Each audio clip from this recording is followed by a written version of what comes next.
This is Dan Gingiss. Welcome to another episode of the Experience Maker Live. So glad to have you here this week and every week on Thursdays at noon Eastern.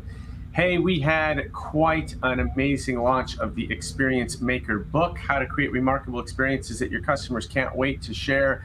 It is flying off the shelves at Amazon, Barnes & Noble, Books A Million, etc. So be sure to pick up your copy. And actually, if you want to really do me a favor, buy it for the whole team.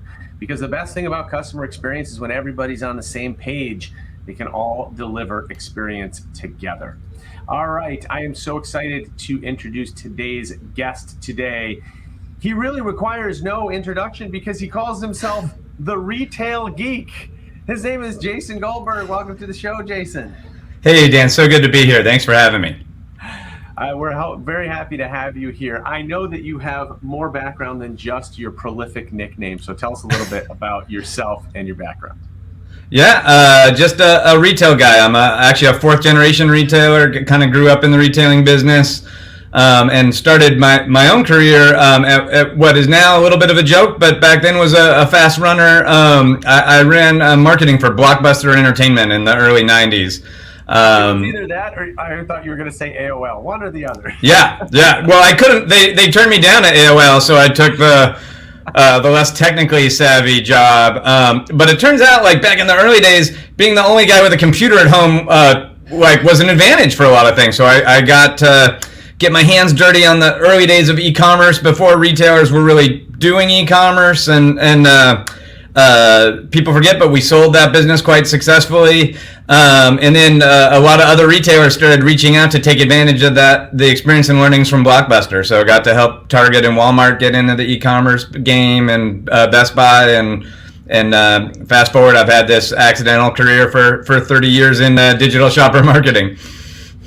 That's awesome. That's cool. I mean, hey, you got in on the ground floor, and obviously, you know, e-commerce has absolutely exploded in the last couple of years, maybe even faster than anybody thought it would.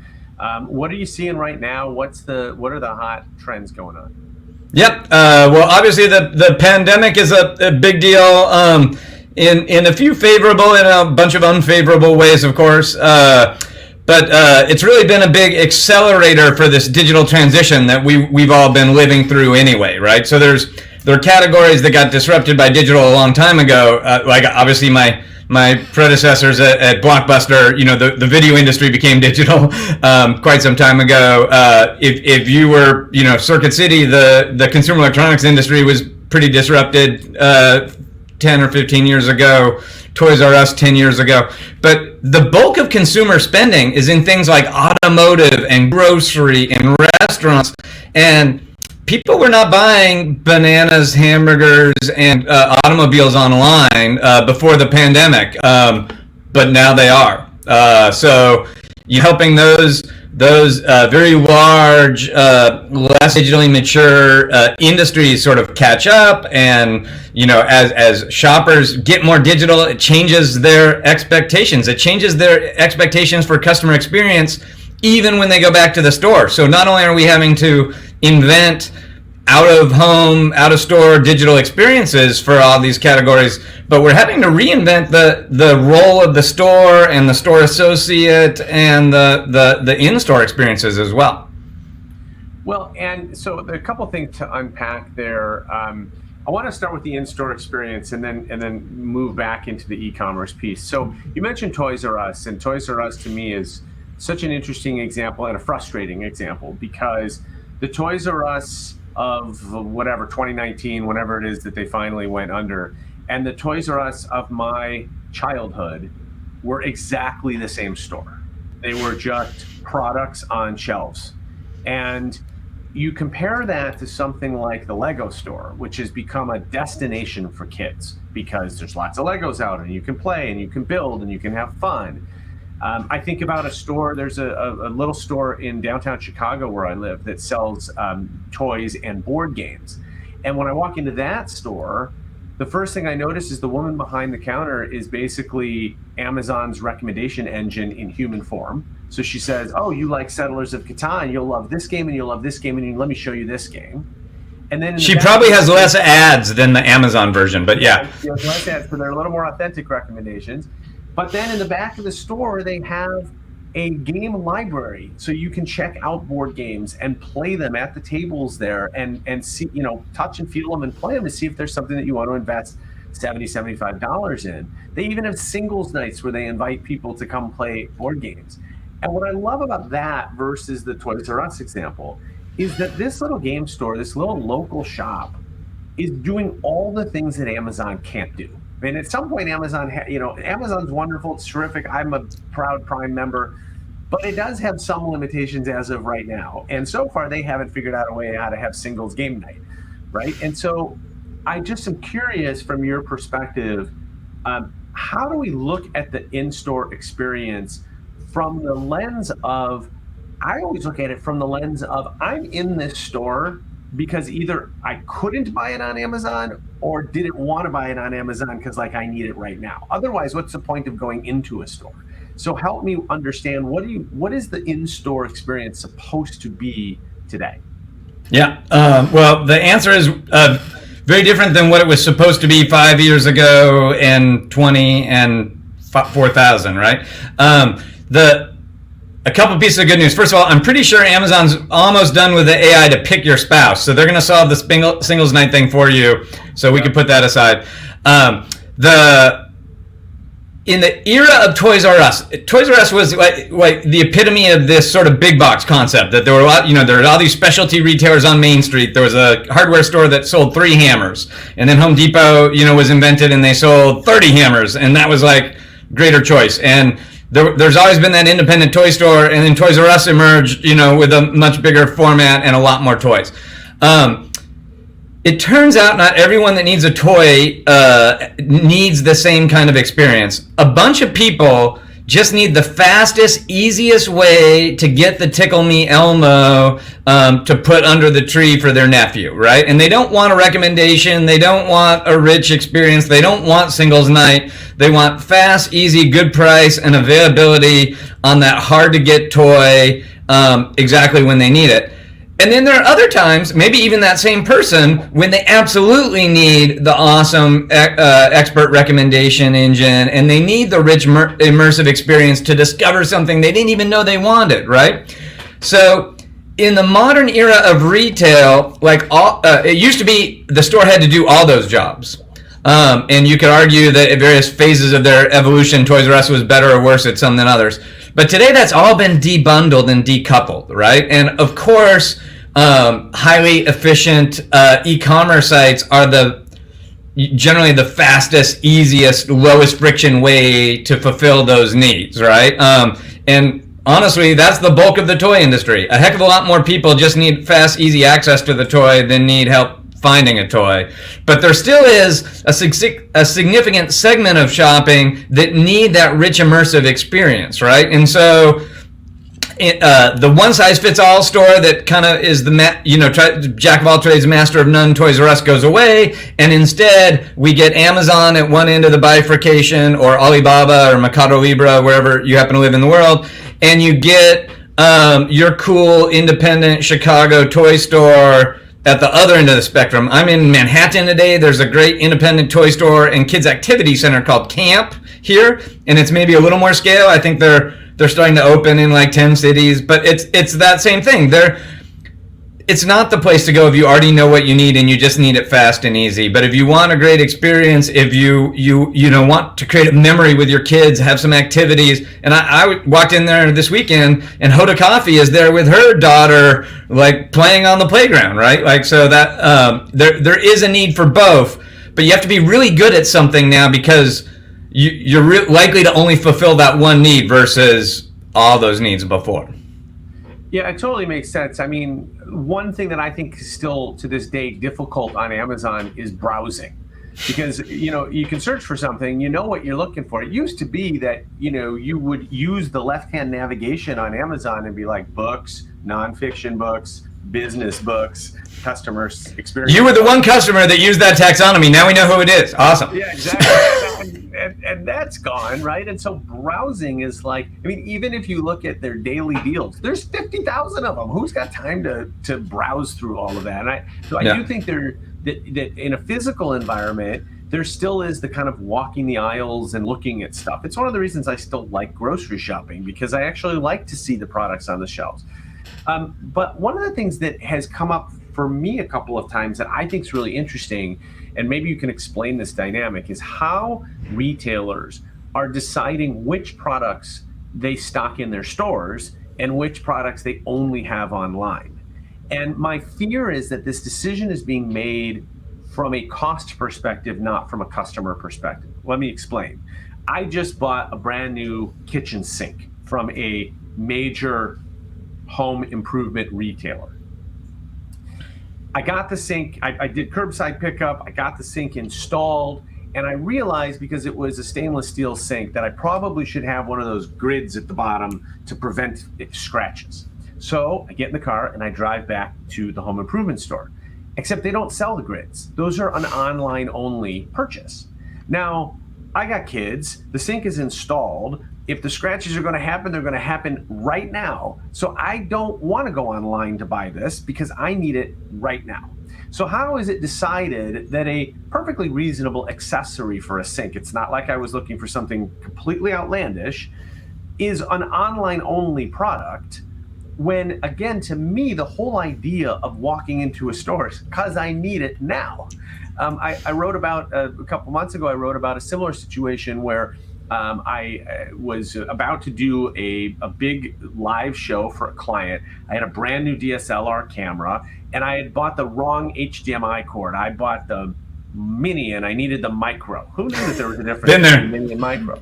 And I went to 4 stores trying to find a micro HDMI cable, and no one sold it. Now, they sold cameras and they sold computers, but they didn't sell the thing to connect those two things together. So how are they making these decisions? And tell me if I'm maybe on the right track, that this is a cost thing, not a customer thing. I guess partially. So, sorry that happened to you. The entire retail industry. Thank you. You're welcome. Yeah. It's been an evolution, and it's not going to surprise you, right? Like, it started out like all of these retailers are store centric, right? Like, we're like every industry, like we have heavy kind of innovator's dilemma. Like, what got us to where we are is probably not getting us to the next phase of evolution, but it's what we're good at, right? So for the longest time, what you wanted to do is hire the best merchant that was the most expert at deciding what product should be on the shelf to please a customer. Like, frankly, there was a lot of intuition that went into that job. In some categories, that it was exclusively intuition, like fashion, right? Like this famous entrepreneur that, like, you know, was largely responsible for Gap and J. Crew's success, Mickey Drexler. He's often called the merchant prince because he was so good at picking the winning trends and putting them on the shelf. And so when e-commerce first happened, it was like it was an economic also ran, right? And it still is for most categories. It's the minority of sales.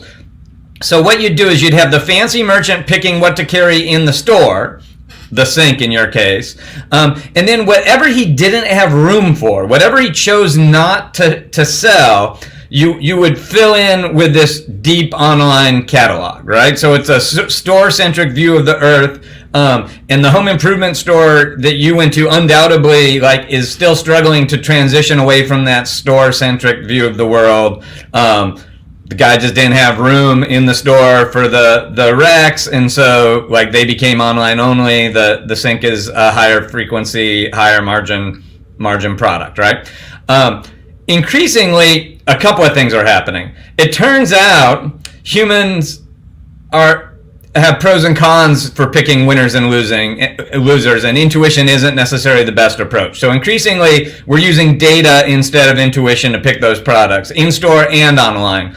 Amazon has a funny like title for that initiative. They fired all their merchants, and they wrote a computer program, and they call it hands off the wheel, right? Like we're letting the autopilot drive the car, and it's going to pick what we carry on the store, right? And today, Amazon has 800 million items online. So you can imagine they couldn't hire enough people to manage that catalog. So it makes perfect sense. So you're starting to see really good retailers do that for stores and online. And increasingly, at the very least, those humans are augmenting the intuition with real data for the first time. That's certainly what you're seeing, for example, at Target. But now what's happening is that store role is changing. It used to be that stores where you discovered stuff and then you took it home. And your model of the store is the fastest, quickest way to get something that you need right now is actually not always true anymore. That model is going away now. Like here in New York City, I could get that sink protector delivered to my hotel room in 10 minutes. Like it's crazy. And certainly in China, I could get anything delivered in 10 minutes. But increasingly, part of the job of that store is to be a distribution hub for the website. So at Target, you're going to buy something online. 95% of those orders are going to be fulfilled from the store. And so once that happens, what you're going to start doing is saying, I'm going to carry stuff in the store that I don't even expect to sell through the cash register or the store. I'm going to put it in the store exclusively as a distribution point for this digital demand. And so at the moment, we even have Best Buy has 20 stores they're piloting where they've shrunk the selling space by 50%, but they put a bunch of online inventory in the back of those stores so that they can do same-day delivery of that micro HDMI cable to you and get it to you in half an hour without you even having to come to the store, even though they don't expect a lot of people to walk into their store and need the micro HDMI cable. Yeah, it kind of reminds me of the restaurant industry where a lot of restaurants are setting up locations that are just for delivery, that are just to create. Yeah, ghost kitchens. And in retail, we call that a dark store. Pure dark stores are maybe more buzzy than real, but like a component of a real store being designed for a dark store is very real. Yeah. All right, we have a great question coming in from the audience. I love audience questions, and this one is from one of the most wonderful people that I know, Sarah Grace McCandless. She says, have we talked about how retailers are combating what the .com says is in stock in stores versus what's actually in stock? I've had a few experiences lately where the information was greatly disconnected. As a CX professional, I know that often has to do with back-end infrastructure and tech stack not being connected, but most customers won't think through that lens. What are your thoughts, sir? Yeah, so it's a real hard problem. Retailers have never been particularly good at inventory, and inventory has already been mostly wrong. So in a store, that's kind of cooked in. Like we buy more product than we think we'll sell. Like we have shrink, we have breakage. We probably don't have perfectly accurate inventory, and periodically we do this thing called cycle counting where we fix it, right? But like it doesn't cause a huge pain to the customer experience. And to be honest, if the specific brand of coffee you want is out of stock, there's going to be 10 other coffees right next to it, and you're going to make a probably subconscious decision what you substitute. Do you get your favorite coffee in a different size? Do you get a different roast than you normally would from your same brand, or do you swap brand? You're going to use all this logic to make a substitution, and you might not even realize when you left the store that you didn't get what you came for, right? Because you're so good at finding a viable alternative. When you sell something online, you don't get to make all those decisions. We have to write a computer program to make those decisions for you, and it's not as good as you, and the decisions you would make are probably different than I would make than Sarah would make, right? And so what I really want to learn is what are Sarah's rules versus Dan's rules, and apply those rules. And that even if I know all those rules, that software breaks when the inventory is even slightly off, right? Because I substituted because I thought I was out of something. I actually had 2 more in stock, so I blew it. In a fast-moving category like grocery, we're all ordering our groceries online now.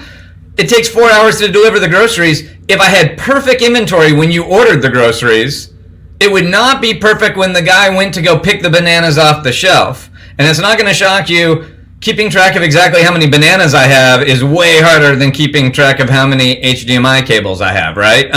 Yes, although as somebody who was a victim of that, not with bananas, what I would say is that I think the customer expectation today is that if you're ordering your groceries and you're going to pick up and they're out of stock on something, that they're intelligent enough to make that substitution for you. or at least to offer that substitution. At least at my grocery store, what happens is I don't know that they're out of anything until I show up. Yep. And they give me the receipt, and here's the 10 things that we didn't have. Well, great. Now I have to go to a second grocery store. So you haven't really helped me. And yet maybe I wanted Minute Maid orange juice and you could have just given me Tropicana. And I'm guessing that for most people, that's an okay substitution. For some, it might be completely not okay. But it seems to me there's not enough effort to kind of help the customer through the problem versus just saying, sorry, it said it was in stock when you checked out, but it's 4 hours later, and our systems did an update, and all these things that the customer doesn't care about. Or it's not the customer's problem for sure. And so I guess what I'd say is we're in the first inning of a 9-inning baseball game. Nobody's very good at this. There's a bunch of broken things that we have to fix, right? So the inventory, wildly wrong. We have to get way better at it. If you go to a Walmart or a Hy-Vee grocery store today, you're going to see a robot flying around the store, taking pictures of all the shelves. And those robots are cycle counting the inventory that we used to pay people to, but they do it 100 times a day instead of once a month, right? And that's why, because inventory is so much more important in the digital era. We're using technology. In an Amazon Go store or Amazon Fresh store, or coming soon to a Whole Foods store where they have just walk out technology, all those cameras on the ceiling count the bananas and keep perfect inventory. So a byproduct of that technology is we get way better inventory. Walmart has a store in New Hampshire that has sensors on every shelf that keep track of exactly how many cans of soup and if the soup is in the wrong place. So there are all these technologies we're using to try to get better at the inventory. It's going to be slow and imperfect. Lots of customer experiences have to improve. Like I would argue, like you just said as a given, like, oh, the computer should be pretty good at recommending alternatives. Sometimes it is, but it still gets it wildly wrong. I have a Hall of Fame where like people ordered peanut butter and got glue sticks, or ordered baby wipes and got whiskey. And I think the whiskey for the out of stock baby wipes actually might make sense, but like a lot of the substitutions are still broken, and it's just because we're not very good at it yet. We have a lot more to learn. We have to train a lot more data. But again, we're early in the digital transformation. This stuff is all going to get better because customers demand and expect it to get better. It's so interesting to hear you say that, because it doesn't feel like we're early in the digital transformation. It feels like we've been at this for a while. And I mean, by the time Toys R Us went out of business, it's not like they hadn't heard of Amazon, right? I mean, Amazon had been around for 15 years. So it's interesting and I hear what you're saying, and I'm not disagreeing with you. It's just interesting to hear it in those words that we're still at the beginning. I guess that means we have a lot to look forward to. I'm not sure.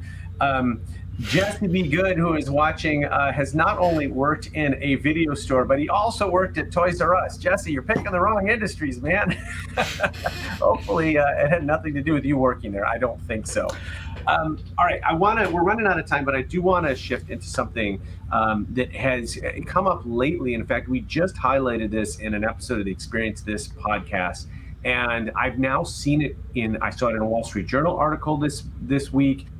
It is becoming more and more of an issue, and that is that retailers, as well as other in-person companies, hotels, et cetera, are having to do more often. They're having to handle unruly customers. They're having to handle people who get angry at certain masking policies or other types of things.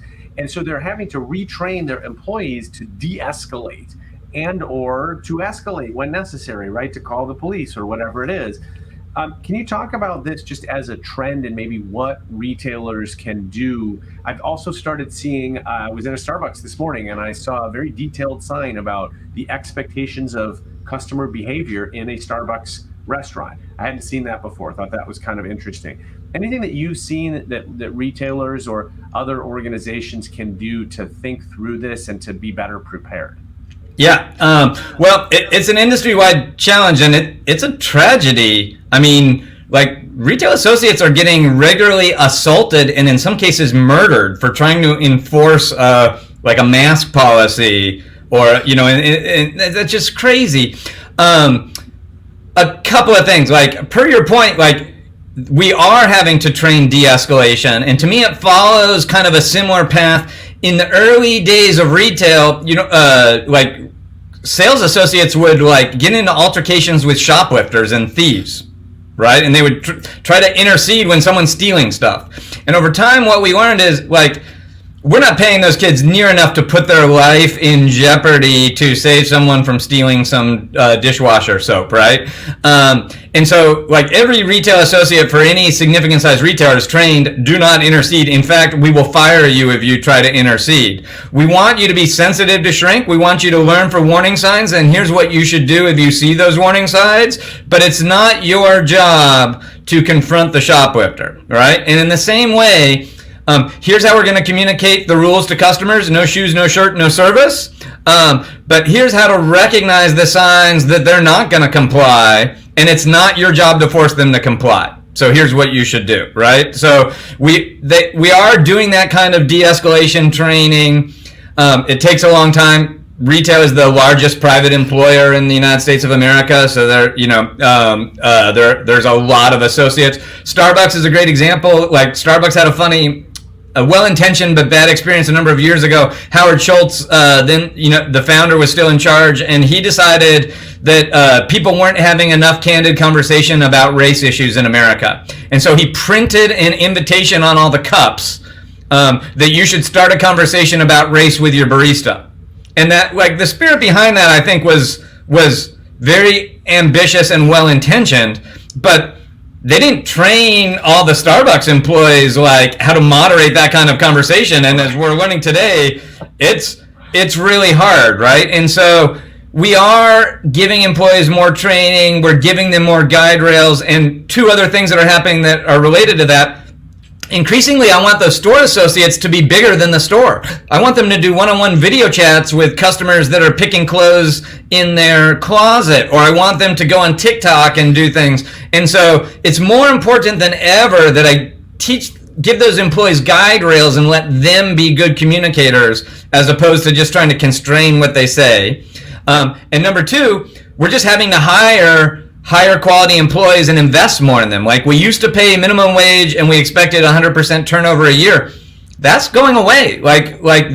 We're all competing for employees. Like, the average sales clerk is making over $20 an hour. And I'll be honest, we're trying to get rid of all the menial jobs. The robot's counting the cans of soup, so we don't need a person to count the cans of soup, but we need a great person to talk to the customer and make those expert toy recommendations. So what we're getting is a little bit smaller, but higher quality, and we're investing more training in those employees as a result. And, hopefully that continues to improve. I think that's a trend that we're seeing in other industries as well, as we bring on AI and chatbots and other types of automation. It's not about replacing your employees. It's about replacing the menial tasks that allow your employees to focus on doing what they can do better, which is to be human and to have that human conversation and interaction with customers. All right, we have one more question. I know we're at time, but Jesse asked a really good question. So if you can answer it quickly, what do you think are one or two things that retailers can do to succeed over e-tailers? Yeah, so like, the superficial answer is like, go to the white space. If retailers are about automation and efficiency, then the things that Dan highlighted at the beginning that they're not good at are what you should do. Curation, customer service, all of those kinds of things. That would be my tactical answer. My strategic answer is it's not the right question, because no one is a retailer or an e-tailer. And customers don't make that distinction, and Dan would have loved to have gotten that mini HDMI cable delivered to his house in 10 minutes from an e-tailer, and he loves the in-person toy experience he gets from toy recommendations for his nephews. And so, if you're going to be great at meeting Dan's needs, you need to be good at both, so it's not an either or. Fair point. All right, Jason, thank you so much. How can people get in touch with you if they'd like to continue the conversation? Yeah, I'm overexposed on the interwebs, so you can pretty much type Retail Geek into whatever platform of choice you have. I'm pretty active on LinkedIn and Twitter, and we have a podcast as well, the Jason and Scott Show. I have a co-host who's much smarter and more successful than me, and his parents misspelled his name, so there's only one T in Scott. So. Outstanding. Well, thank you so much for being here. Really do appreciate it. Great conversation. So thank you, Jason. And thank you, everyone, for being here. As always, I really appreciate it. I do want to make sure that you are aware that I offer a free 10-day CX challenge. If customer experience is your thing and you want to know how to get started, this is a really fun challenge that you can do with your team at work. Every day you get a 90-second chalkboard video with a voiceover from me on a tactic that you can take that day to start doing something different at work and be more customer centric. So check out 10daycxchallenge.com. And then, of course, let me know what you think of it. Thank you again for being here. Sorry that we went a moment or two over. I hope you enjoyed it. We'll see you next week on the Experience Maker Show.